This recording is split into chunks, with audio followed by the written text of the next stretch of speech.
நம்மை பற்றி எள்ளலாக நினைப்பாரே என்ற ஒரு சிறு அச்சம், தப்பு இல்லை. அதனால முதலமைச்சர் முன்னாடி பேசுறதுக்கு கை நடுங்க ஆரம்பிச்சிருச்சு.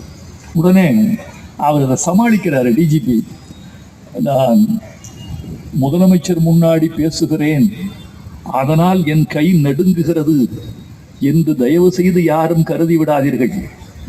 இந்த கூடத்தில் ஏசி அதிகமாக இருக்கிறது, அந்த ஏசி அதிகமான குளிர்ச்சியில் நான் நடுங்குகிறேன், இவ்வளவுதான். நான் கலைஞர் வந்தாரு, நான் முதலமைச்சருக்காக நடுங்கவில்லை.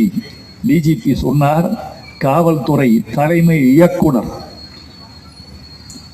சொன்னார், நான் ஏசிக்காக, நான் முதலமைச்சருக்காக நடுங்கவில்லை, ஏசிக்காக நடுங்கிறேன்.